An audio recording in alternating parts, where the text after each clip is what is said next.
Good evening. Welcome to Know Before You Grow, a committee of Petaluma Urban Chat. I'm Dan Like, and as always, thanks to Sharon Kirk, Dave Alden, a host of other people who actually make this happen, rather than me just hosting Zoom. A couple quick notes. First off, we have been Zoom bombed. We like to encourage an open atmosphere and not be owning in our attendance standards, which maybe means we may be Zoom bombed again. If things get weird and your screen goes blank. What? Things get weird and your screen goes blank, hang in there. I'll get things opened up again as fast as I can. And if you get booted and think you shouldn't be, come back in. There's a waiting room, and we'll make sure that happens. And somebody is chatting without being muted, so I'm going to mute. And that's my other job here. So yeah, my job is largely to watch in the background and catch the people flushing their toilets and mute them before that gets too loud. This thing is the third in our general plan series, 20 months of forums intended to help Petaluma residents better understand the topics that will be addressed in the general plan update and become their advocate for land use future they want for our town. 2 weeks from tonight, forum number 4 will talk more about the environmental context for the general plan. And on Wednesday 12th, we'll be talking about transportation. And I'm back to the waiting room to admit all. If you're interested in helping us plot, plan, and organize, we'll also be informal gathering virtually tomorrow at noon for a chat in the same URL. For the full calendar, check out the Urban Chat website at urbanchat.org. There's also some good background material, definitions, and such to help better understand what we're talking about. If you're not yet on the email list, sign up for that, because that's probably the best news about what's going on in town you're going to find anywhere. Because this series is about the general plan update, we expect many members of the City Council, Planning Commission, and General Plan Advisory Committee to attend. We love that they're here. We also respect the intent of California's public meetings rules and ask that questions be framed around broad land use issues rather than specifics of how the general plan should be written. Thank you to Josh Simmons and Petaluma Civics rebroadcasting this on Twitch, Facebook, and YouTube. Toss the questions in the chat. We'll monitor those and put them there and bring them up and bring them into the conversation. And now to the purpose of this meeting. Allie Gaylord, Regional Manager of Affordable Housing Developer Mid-Penn Housing, has organized our talk for this meeting, or this evening. And Allie, the floor is yours. Hello, everybody, and welcome. I'm so glad we have so many people that are interested in housing. Housing is a really hot topic and is top of mind as we go into this housing element cycle and a lot of the general plans that are being updated to coincide with that. I'm Allie Gaylord, and I'm joined by my co-moderator tonight, Lizzie Wallack. I've been in the affordable housing industry for 8 years, and I'm an East Side Petaluma resident. I'm currently serving on the GPAC and a board member of Generation Housing here in Sonoma. Lizzie holds a Bachelor of Fine Arts in Furniture Design and a Master's in Architecture, and has been a design professional for over 10 years. She works in the greater Bay Area and throughout California. And she lives on the west side, so we've got all the representation here, with her 2 kids and her dog, Ruben. Tonight, we're joined by 2 great speakers to help frame the housing context for us, how we got here, and some of the cost implications too. First, we are going to kick it off with Aaron, who is from California, YIMBY. And after that, we will go to Duncan from Wright Contracting. So Aaron, I'll pass it off to you. Oh, and also just a reminder, put your questions in the chat. I know Dan just said that, but we want to just make sure that folks are asking a lot of questions and that we're recording them. Lizzie's going to take over and do the Q&A after both presentations. Thanks.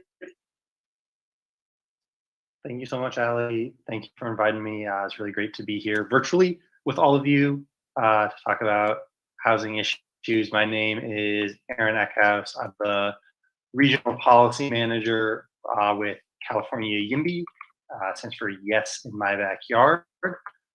Can everybody see this presentation? Yes, Excellent. It's showing up here. All right.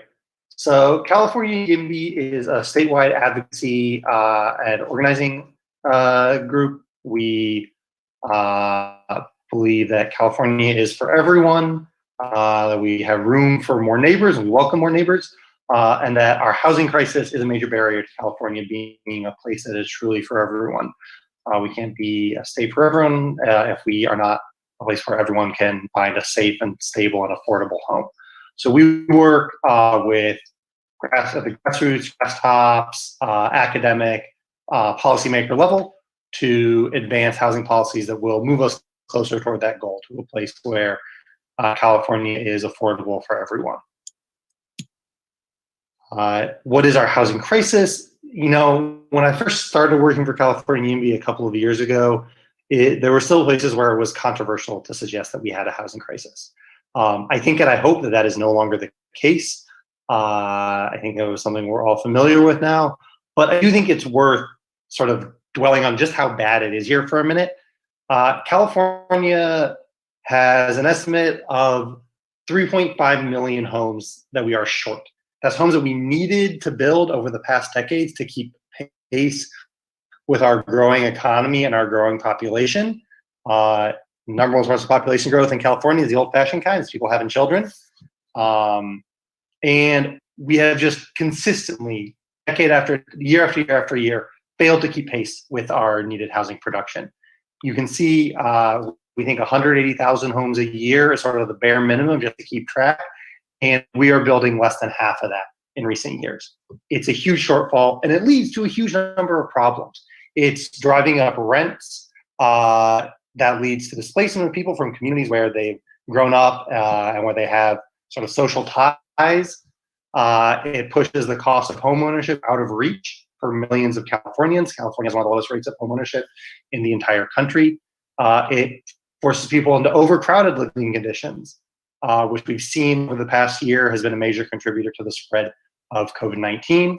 And it pushes people farther and farther away from the places where they want to live, where they work, and into extraordinarily long commutes. I live in Oakland. In the Bay Area core, we have a lot of people commuting across the Altamont Pass every day, average of 120 miles round trip every day. I'm sure that super commutes are an issue that you're very familiar with in Petaluma as well. These are all consequences of our, also as well as homelessness. California has 25% of the national homeless population compared to 1/8 of the national population. That's directly related to the fact that we have a very high rate of rent burden in our state. 4/5 of California renters are severely rent burdened. That means they're paying over half of their income in rent every month. All of this is a direct consequence of our housing shortage, of the fact that we have over the past several decades failed to build the homes that we need. And the housing crisis is man-made, and unfortunately, it's often intentional. California is an incredibly wealthy state. We have the resources to build the homes that we need, but we don't have the policies to put those resources to use. There's a whole series of policies that have been put in place over the years to restrict housing, often with the explicit intention of excluding lower income people and people of color from specific communities. We have our redlining map from Santa Monica and Western Los Angeles. So we're not familiar with redlining. Redlining was a policy around mortgage lending that divided neighborhoods into different levels of desirability. The areas in red were the less desirable areas. Those are typically areas that had a higher share of Black residents. And the areas in green and blue were the most desirable areas. And those are often areas that had explicit racial covenants to keep people out. There's also an explicit mention in these redlining maps of zoning standards.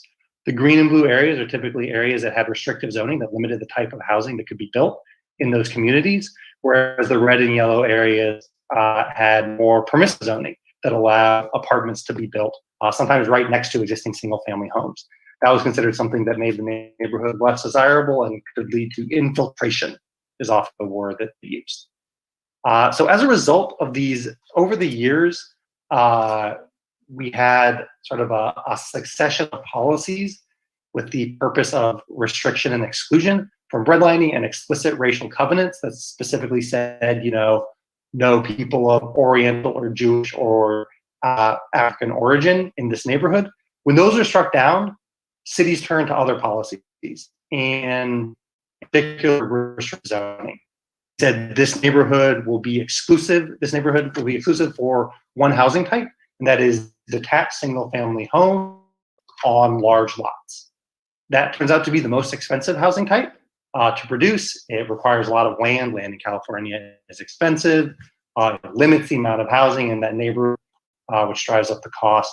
And as a result, we see a direct relationship between restrictive zoning policies and both higher costs and levels of racial segregation to this day. So we also see in recent years sort of a spread of the housing crisis up the income level. We went from something that was primarily a crisis for extremely very low income Californians to something that is affecting more and more middle class Californians. And as a result, it's become more and more a pressing issue for public officials at all levels. In response to the growing housing crisis, the California legislature has done a number of things to try to address the rising cost of housing and create more housing opportunities for Californians. Some of those have been things that are direct action. So like ADU laws in California are something that the state has just done. They've taken that out of cities' hands. You have to allow accessory dwelling units now in California. But a lot of what the legislature has done has been tied to local planning processes, like the general plan update, and specifically the every 8-year requirement for cities to update their housing elements in order to demonstrate their ability to meet their regional housing needs allocation. So I'm going to talk about a series of laws that have been passed over the last couple of years that affect the general plan update process and specifically housing elements. I'll just do a quick review here. So SB 828 is a bill that California YIMBY supported. It passed a couple of years ago. Its purpose was to bring the regional housing need determination process, the process by which the state identifies how much housing each region in the state needs to plan for as part of the RHNA process, and make that better reflect the actual housing needs. I think most people will agree that the amount of housing the Bay Area had to plan for in the last RHNA cycle was inadequate to our needs. And the state wanted to do something about that. So they passed a law for the regional housing determination to take into account additional factors, particularly overcrowding. I mentioned earlier, California cities have extremely high rates of overcrowding. Los Angeles is the major metro in the state that has the worst overcrowding, but San Jose and San Francisco metro areas also have very high rates of overcrowding for a country as wealthy as the United States. And the existing levels of housing cost burden. The result of that is that the regional housing need determination for this cycle is about in the Bay Area is about 1.5 times higher than it was in the last cycle. We're gonna have to plan as a region for a lot more homes, and that extends to every community in the Bay Area. It has another AB 686 to try to force cities and regions to account for the historic patterns of segregation that I mentioned. This incorporates a mandate into the RHNA process from the allocation to the housing element stage for cities and regions to affirmatively further fair housing. This is a standard that comes from the 1968 Fair Housing Act. And it says it's not enough to just stop discriminating. You have to actively repair the legacy of segregation and discrimination that are built into your land use policies from past generations. You have to pass policies that will affirmatively help low-income people move to areas of opportunity and bring opportunity to concentrated areas of poverty. This is really important because one, it's steered more of the regional housing need determination to cities with a history of segregation and exclusion. And it also means that cities can't just plan for housing in maybe the same places that they always have, areas that are often lower income and have less political capacity to resist. But cities have to be making an affirmative effort to plan for more housing and particularly affordable housing in their highest resource neighborhoods and neighborhoods with a history of exclusion. We have a couple of laws, SB 166 and AB 1397, that change the standards for sites that cities use in their housing element to require them to take feasibility into account. So, we have a city that has proposed that they are going to redevelop their city hall for affordable housing. That's a pretty unlikely thing. They're using the city hall. They might propose that they're going to redevelop a hospital. Again, if the hospital is currently in use, that's not actually a good site for affordable housing. So the state is going to be applying greater scrutiny as cities identify opportunity sites for affordable housing in their housing element to make sure that that's actually a viable site. And they're going to be watching the fact that many cities might identify a site with a certain capacity, but then when it gets developed at a lower capacity than that. And so they've identified a no net loss standards, where if a city has identified a site as being suitable for, say, 100 new affordable homes, and when it's actually developed, they only produce 50, they need to identify where those 50 homes that they didn't build on that site are going to go instead. And then the last one is to make this planning process mean a little more.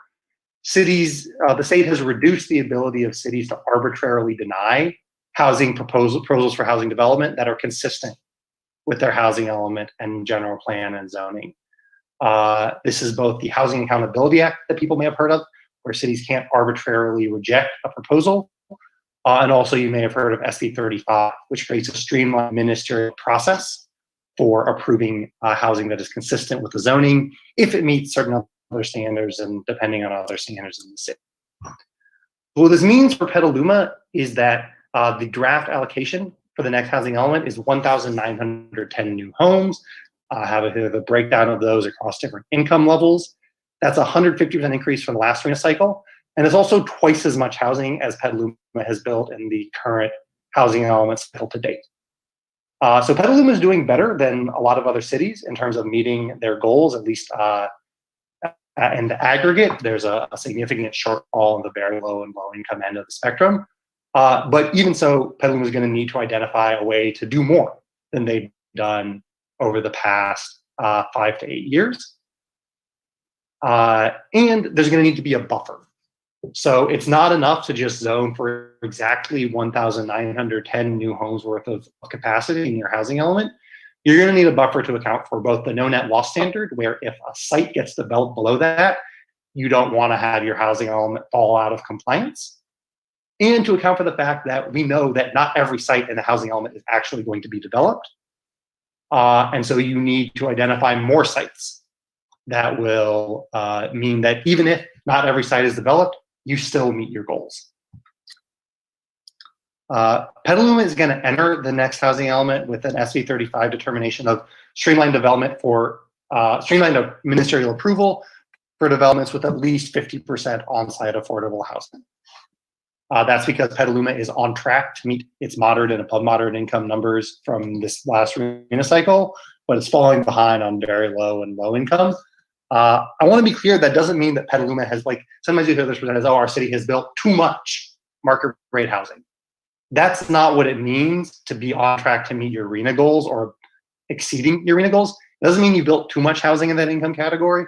It just means that you are doing an adequate job for what the state has determined as the minimum standard. So because Petaluma is going to need to plan for a significant increase in housing production and zone capacity compared to the last cycle, I think it's worth thinking about what are some of the policies that Petaluma could look at, and what have other cities done when they've been faced with the need to increase housing production. I'm going to look at one policy. There's a lot of different things that can be done, from expanding ministerial approval to affordable housing overlays, to rezoning commercial sites, to funding sources. I'm going to look at one in particular, which is plex zoning. So plex zoning looks specifically at neighborhoods that are zoned currently exclusively for single family housing. And it looks at allowing small scale multifamily housing, duplexes, triplexes, fourplexes, and similar in those neighborhoods. You may have heard of missing middle housing. There's a graphic here from Opticos Design at the bottom.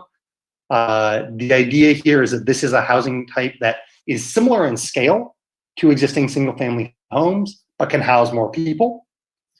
You'll see duplexes, triplexes, and fourplexes are sort of at the, plex zoning is at the smaller end of missing middle. There's sometimes a tendency to talk about them that they encompass all of the middle, but there is actually more to missing middle zoning than that.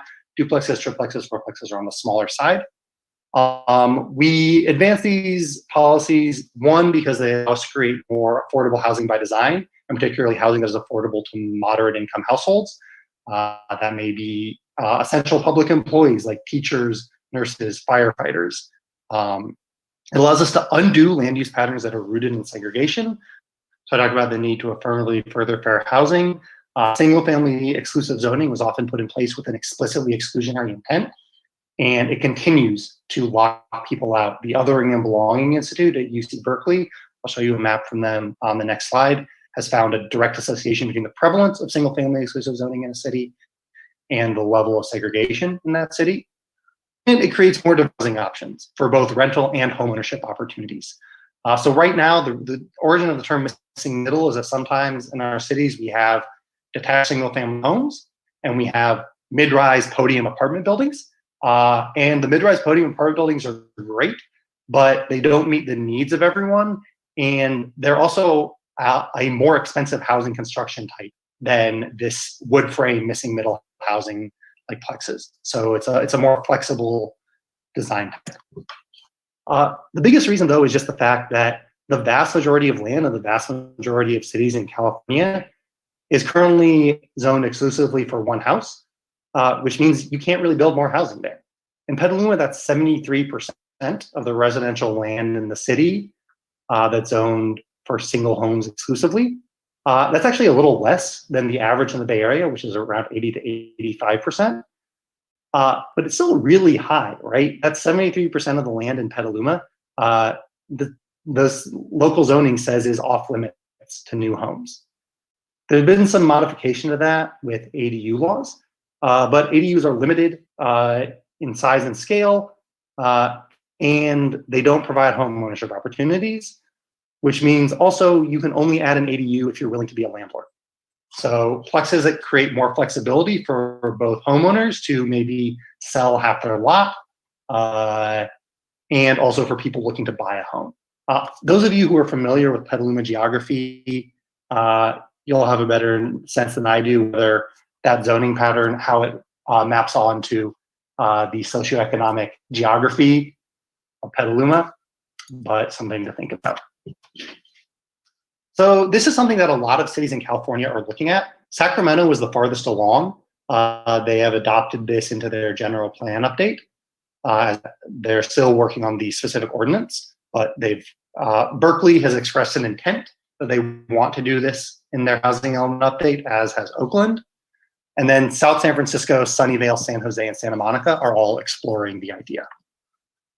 None of them have really detailed policies that we can refer to, but they're all looking this for some of the reasons that I've mentioned, to create more diverse housing options, to address exclusionary land use history, and to add a new tool for people looking to build more housing.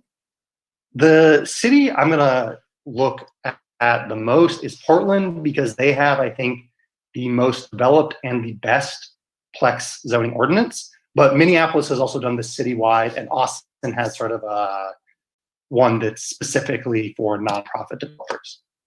So this graphic explores what Portland did. I'm going to point to the things that I think are really important and talk about how that compares to what other cities have done. So one, Portland did this citywide. I think that's really important for two reasons. One, this is a policy that creates small changes on any given lot. And so if you limit it to only a small portion of the city, in the aggregate, you're going to get really small changes. Most of the affected lots aren't going to change at all. The ones that do it, you're only adding, maybe 2 new homes. So you need that really broad base if you want it to add up to something significant. It's also significant because we've seen when these policies are geographically targeted, that targeting often reinforces the history of segregation and exclusion that we want to fix. And we want this policy to be part of solving that history and not reinforcing it. Portland, when they enacted this policy, they actually reduced the scale of building allowed from what the base zoning, the existing zoning in their city had. So they combined this as a sort of an anti-McMansion policy and also an affordable housing, more affordable housing policy. They did something I think that's really interesting and significant, which is they allowed you to build a larger building if you put more homes in it. And that sort of graduated FAR policy was estimated. Sightline Institute is a housing think tank in the Pacific Northwest. They estimated that it would create 10 times more housing as a result of that change, because it made it more worthwhile for developers to build more homes rather than a single large house that might sell for a little more per square foot. They also added a provision to allow up to 6plexes with 50% on-site affordable housing. And so this is only for a nonprofit developer like Habitat for Humanity.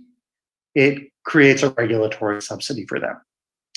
They have standards around accessibility. They incorporated ADUs into this. They did cottage clusters, which are, you can, instead of having one building with 4 homes in it, you could have 4 separate buildings, which is sort of, some people prefer that. And remove off-street parking requirements, which is really significant because if you want to do small lot infill development, parking can be a real barrier to that. When you start having, 1 or 2 parking spaces per home, it eats up a lot of the available lot area. And then all of a sudden you don't have any space left to actually build housing.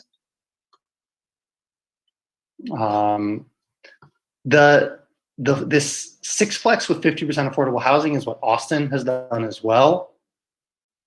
And the flexibility in form, I think, is really significant. You'll see here, right, there's an option to do it as townhomes even. That's a housing type, these townhomes and 6plexes, that have demonstrated success in Portland in creating new housing that is affordable to middle-income households without any public subsidy.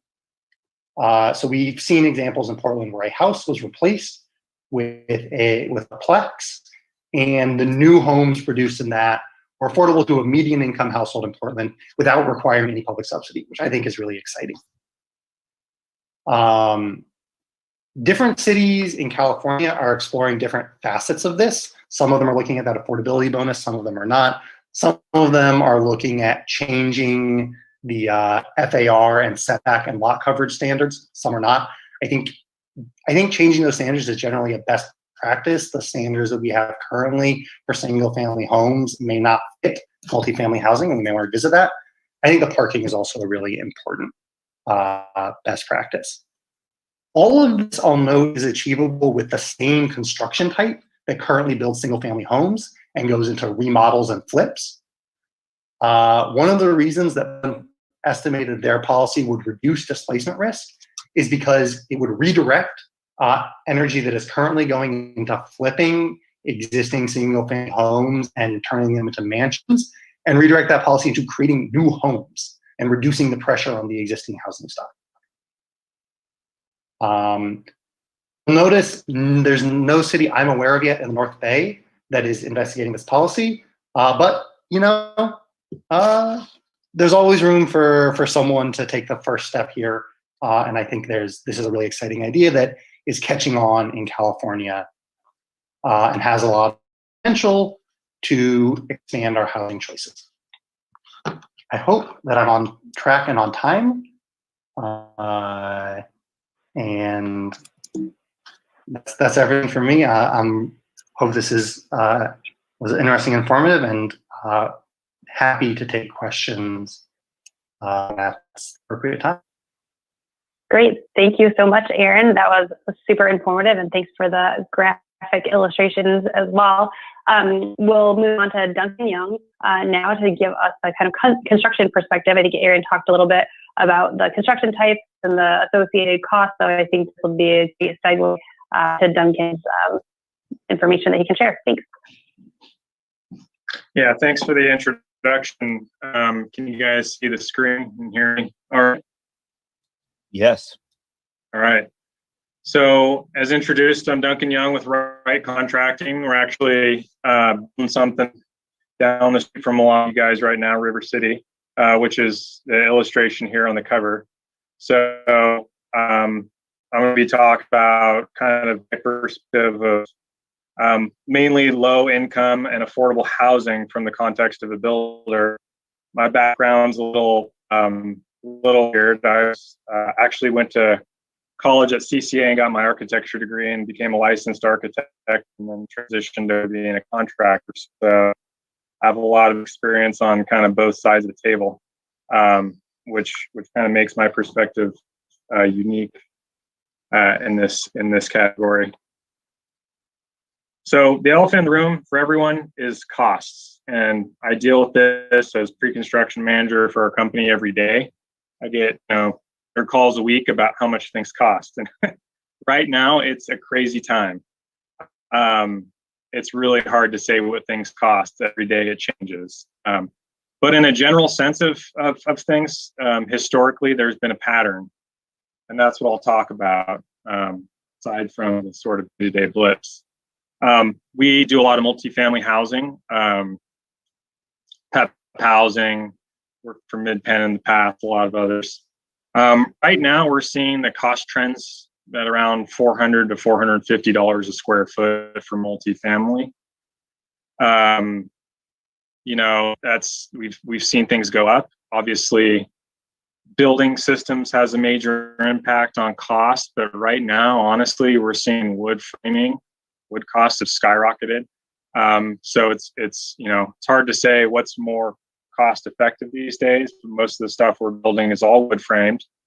And single family in the Plex zone, we don't do a lot of the smaller stuff, but in our experience, it's a little more expensive. It depends. You don't get the economy of scale that you get when you're building, 70 or 80 or 100 units. Especially when you get into the site work package.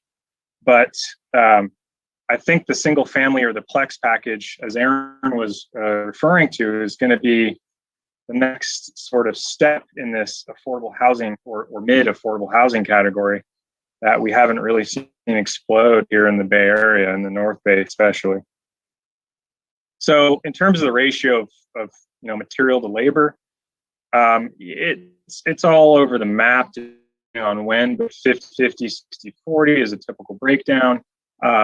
Obviously, we get into the cost of labor, and that we'll get into that in a little bit about labor costs based on prevailing wage or non-prevailing wage, union, etc. That has an impact on labor costs. I'll get into that in a minute. So the big asterisk there, everyone hates the asterisk, but every job is different. And every location and site is different. I mean, we wish we could have a flat, site for every place we built a multi-family or a large building and make it a lot easier with good ground. But that's usually not the case, especially River City right next to the river there. So, there's a lot of drivers for the cost ranges. The site, parking is something that we started to talk about here with Aaron. Parking is a huge issue with the cost of this. I mean, it's a land acquisition issue. It's you need more land for cars. It becomes something that it's the bane of our existence. How do you fit the cars on the site? And I know it's the bane of a lot of designers' existence too. That's something that, if that could get solved, could bring costs down a lot, just because you don't need as much land. And then labor. The labor drives the cost a lot as well. Escalation, that's something that we've been talking a lot about lately. Material, labor, soft costs. A lot of times these jobs are priced years in advance of getting a general contractor on board. And so we come into the picture and price something, and the owner has a budget. And the budget is often a lot lower than what we come in with, because in the last 5 and 6 years, we've just seen costs escalate substantially. With labor, with material, across the board, soft costs, permitting, entitlements, everything's been going up. So I've been trying to convince owners and owners reps to build in, if not in our budget, in the owner's budget, escalation over time, because rarely do you get a budget in real time that matches what the owner has set aside. And often we get criticized for not meeting budget goals, but when we price something that's been designed 2 years ago and the owner has a price from 2 years ago, that there's no way we're going to match that price. So that's something that I try to preach about is building escalation to the cost of things. And then we have regional issues specific to our area. We really build in Sonoma, Napa, Marin, and Lake counties. So we have a pretty good finger on the pulse of how things are around here. All of our subcontractors are local. We pride ourselves on not really traveling across a bridge to do work. We try to keep all of our labor and our money flowing back into the local economies. That being said, the cost of living around here is high, which drives labor costs up. And material costs and availability of labor has been an issue, especially with the fires. The fires keep artificially inflating the market for all of those things. That coupled with COVID and now shipping and issues with international trade, they've caused a lot of issues that are factoring in the regional category. And then zoning. Zoning is a regional issue. I am by no means an expert in that. Aaron, I think, did a really good job of outlining some of the needed changes in our area that will help mitigate some of the issues we've been talking about. But obviously zoning, it makes it hard to find to build this stuff. And you can see by the graph there, I mean, you can just see the inflation. It's just gone straight up. It's a crazy statistic. So site improvements.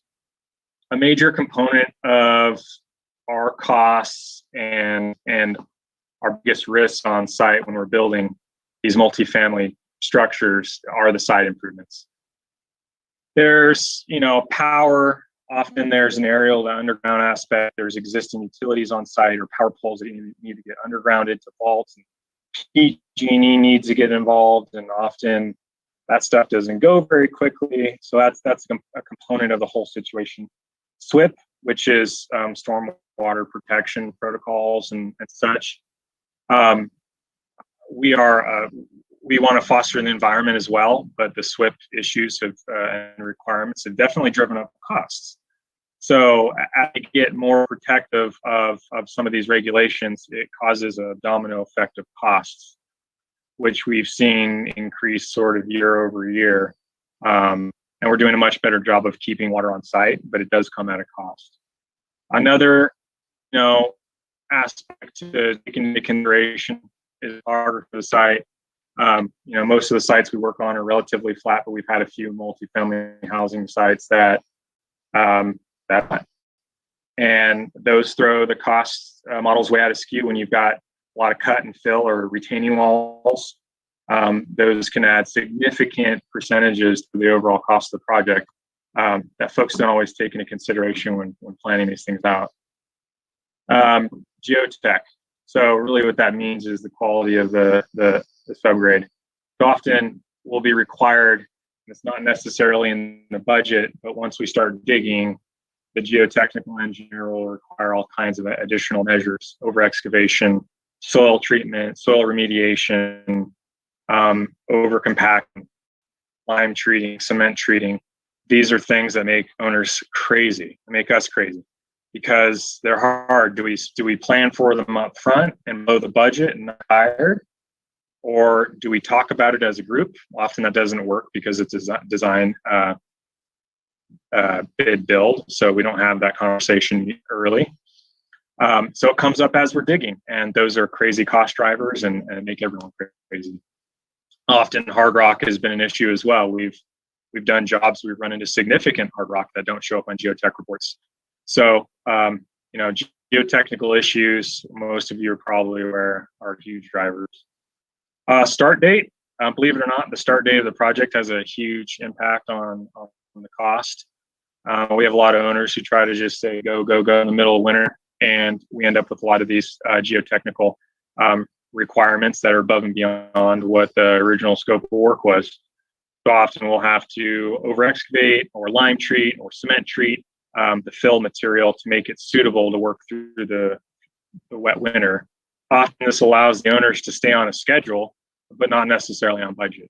So often we like to start at the end of the rainy season, obviously. Some jobs are just so big that you can't get through all the earthwork in one cycle, and that's just is what it is, and we work with it. Specs on material.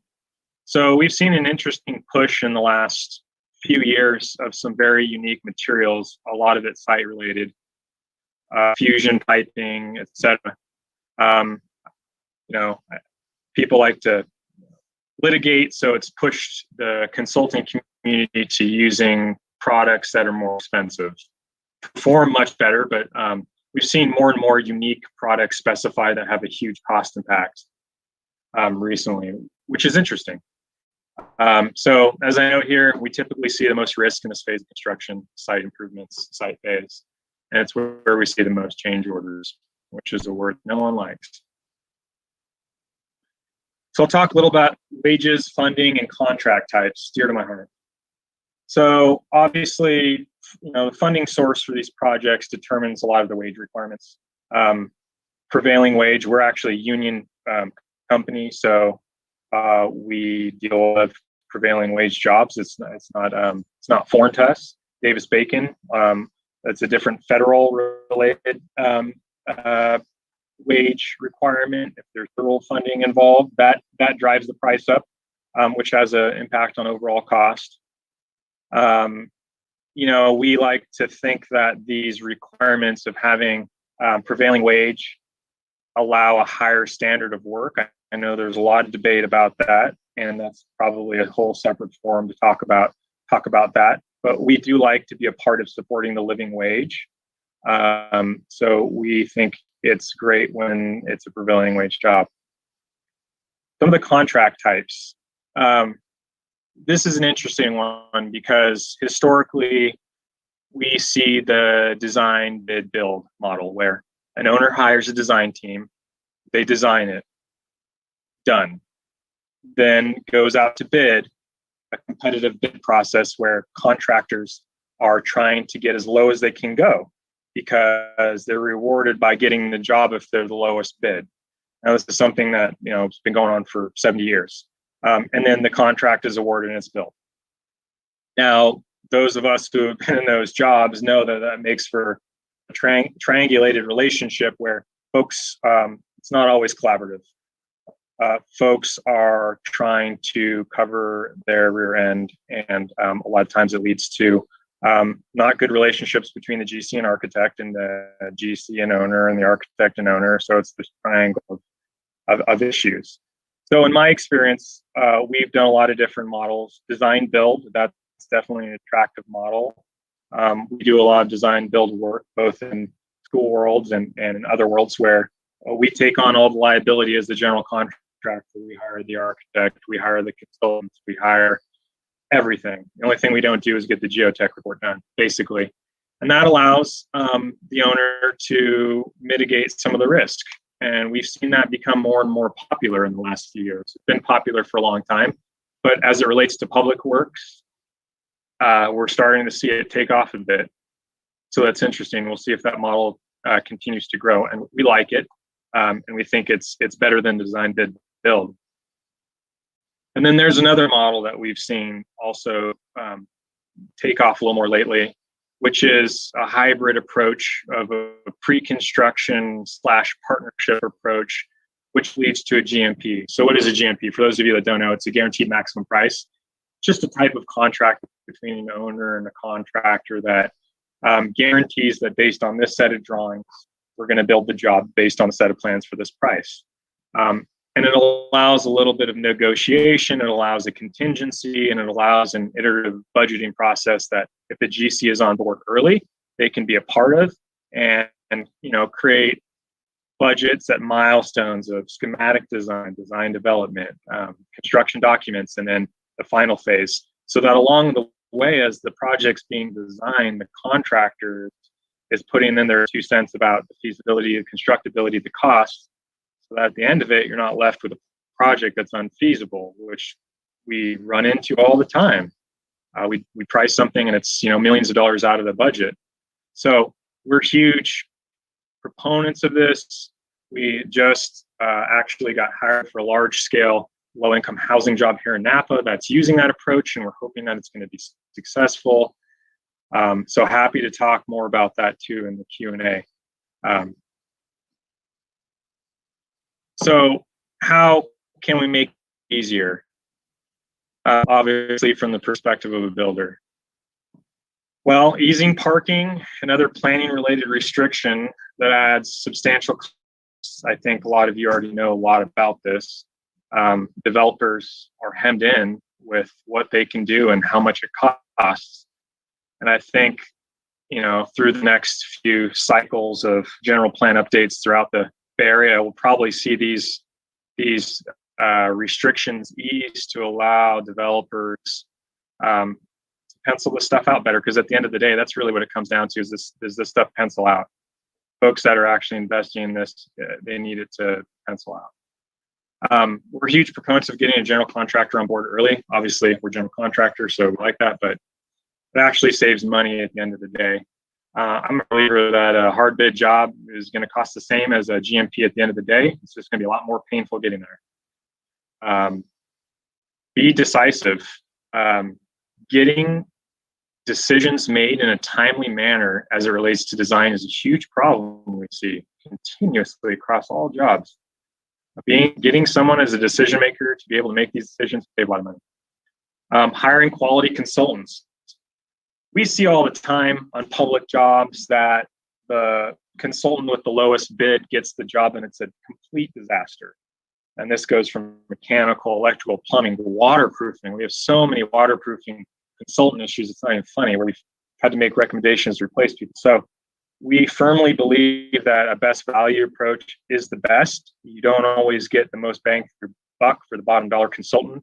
And I think owners and stakeholders should take more value in the fact that they're hiring consultants that can provide better drawings and a better end product.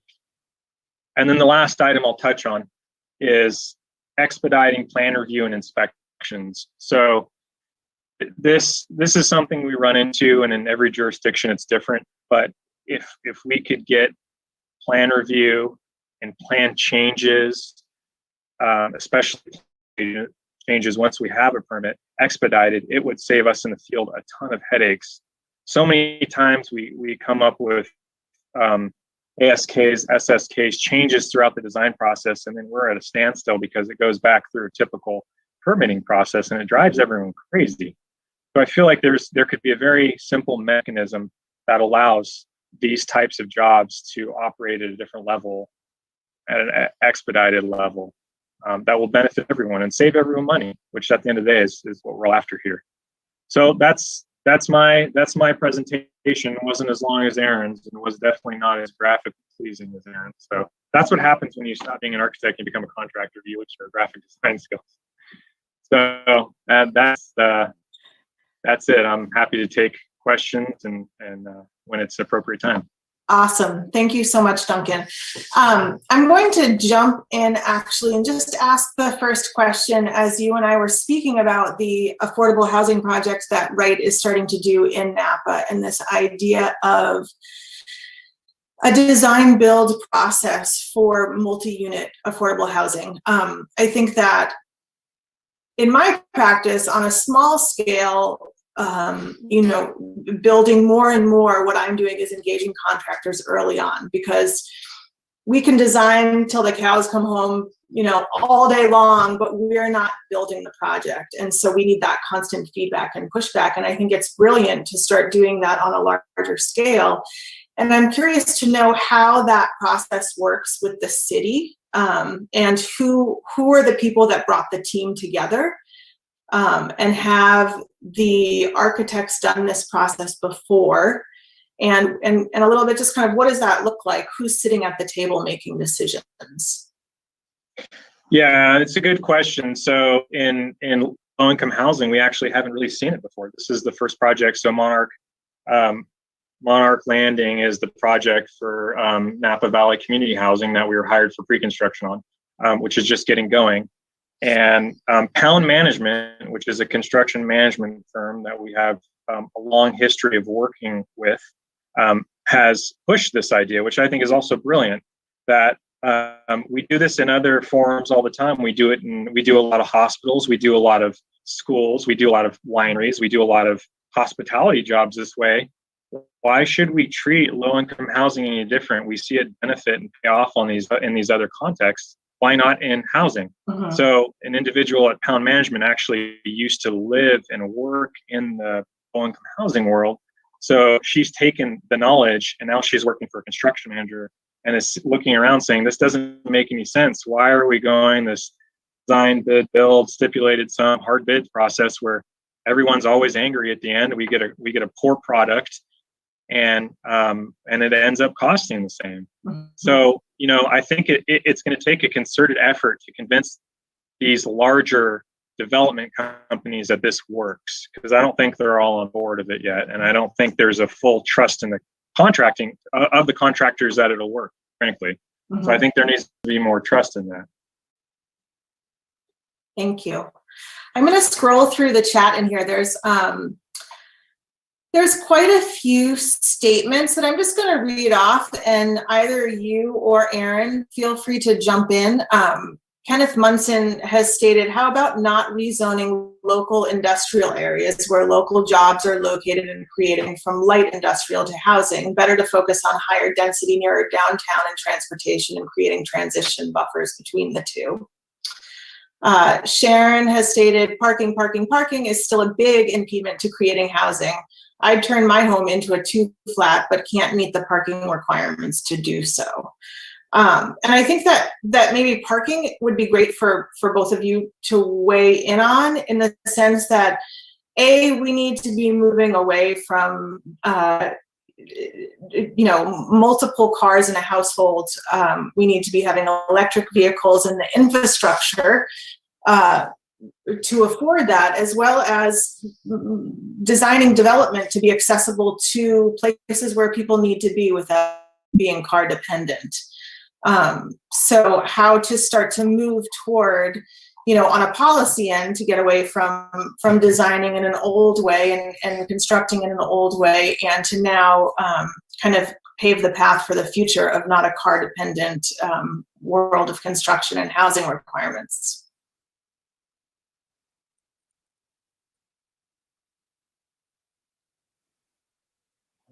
I guess I can start. I mean, I think we both talked about parking requirements as a barrier to both good design and affordable housing. I think the thing that we haven't touched on is that they're also kind of a self-fulfilling prophecy in terms of car dependence. If you require a parking garage attached to every new home, every new shop, every office building, everybody, they will fill with cars. People will, buying a home with a 2-car garage, I guess I might as well have 2 cars. Although I guess nobody in California actually parks in their garage. If my grocery store is surrounded by an acre of parking, that's the easiest way to get there. And it's, it's easy to drive, and it's hostile if I want to ride my bike there because I have to navigate across this massive parking lot.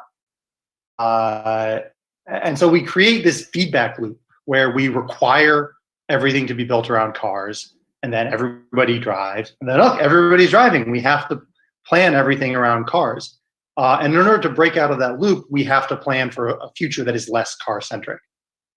So I think with housing and with retail and with office, all of them, like those parking requirements, they make it harder. They're an active barrier, not only to affordability, but also to a land use pattern that is more conducive to people getting around by walk and bike and transit.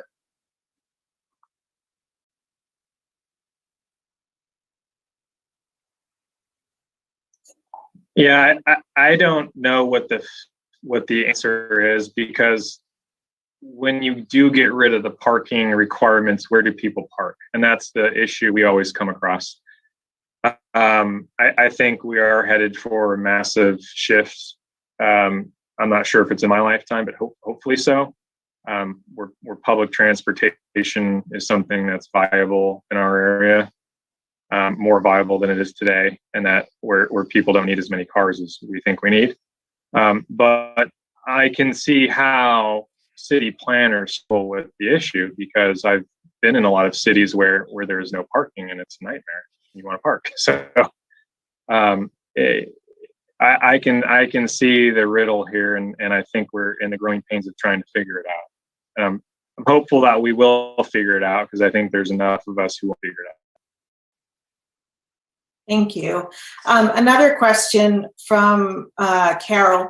Westside Petaluma has 2 historic districts. How do you protect the architectural and historic buildings while integrating and adding multifamily? I think one thing we see is that I would bet, I don't know for sure because I've not been, but I would guess that there's multifamily housing in those historic districts already. Because for a very long time in American cities, that was how they were built. This rigid separation of uses was something that arose primarily after World War II, as fair housing was began to chip away at some of the other barriers that had been put up. So I think there are ways you can do adaptive reuse of existing structures. You can subdivide. You can set architectural standards for new buildings as well. I don't know, I'll defer to the contractor here in terms of whether it's. My sense is that if those standards are clear and upfront, they can be worked around. What becomes a challenge is that they're like ad hoc review that takes a year, during which you're sort of sitting on the land, paying interest, and watching construction costs go up. That becomes a problem. But if you know what you have designed for from the get-go, I think that's something that's doable for cities to reflect the existing architectural style. Because we can't just say like nothing changes in these areas, right? Because change is upon us, whether we want it or not. It's only a question of whether we try to steer it in a positive direction or just let it smack us in the face. Yeah. Another question from John. Can we get a plan that is agreed by all stakeholders first, from city to neighbors to developers, to set site-specific goals and get the compromised agreed upfront with streamlining all processes? Can this be done or organized by city planners committee?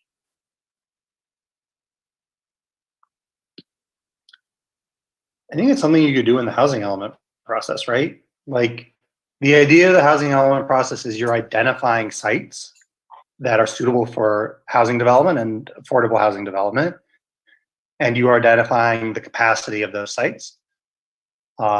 It's sort of a little bit like the details of the plan you can work on in advance are going to be dependent on staff capacity. But one thing that Sacramento did as part of their process is they actually expanded streamlining to anything under 200 units. Is subject to the same streamline process as SB 35, where it's just a ministerial checklist by the staff. The staff goes through and they say, this conforms to the underlying zoning, it has the right setbacks, it has the right height limit, it meets all of our applicable codes. You don't have to go through the discretionary approval process. Mm-hmm. That can be really significant in terms of the delays that we heard were a risk factor for cost escalation. Mm-hmm. Mm-hmm. And if you can do the planning up front in the housing element, right? Like this site is suitable for 5 stories, and this site is suitable for 3 stories, and this site may be suitable for 8. And then when something comes along that is actually consistent with what you have identified in this community planning process is suitable for the site, you don't make it go through a whole process all over again from the get-go. You just say, well, okay, we decided that this kind of thing belongs here, and so If you meet those standards we set, you get your approval. Okay. We're at exactly 8 o'clock. So I just want to check in with everybody. I'm scrolling through, and I do, if anybody has a last question that they're dying to ask, either Duncan or Aaron, please raise your hand now or quickly type it in the chat. But I think I got through most everything. There are some great comments and back and forths within the chat that everyone can go back through and read. But I think that as of now, we'll call it good. Does that feel right with you, Dan and Sharon and Dave, Allie? I think this has been a tremendously good presentation, and the fact that we don't have a whole lot of questions indicates that a lot of the questions were answered in the presentation. And yeah, this was really good for me. Yeah, thank you very, very much, everybody, for your time. And obviously, I will take the questions and put them in the comments to the YouTube video when I upload the YouTube video. Great. And so, yeah, so everyone can go back and read the, watch this or share it and reference some of the stuff, because I would say this presentation was excellent and content dense. Yes. Thank It was you. great. Thank you, Aaron and Duncan and Lizzie and Allie. It was really, really informative. Nicely done. Excellent. Thank you so much, Duncan and Aaron. Yeah, thanks for having us. Have a good evening. Yeah, thank you so much for having me. It was great to come in and chat. Great. Okay. Thank you well. again. Bye-bye. Good night, all.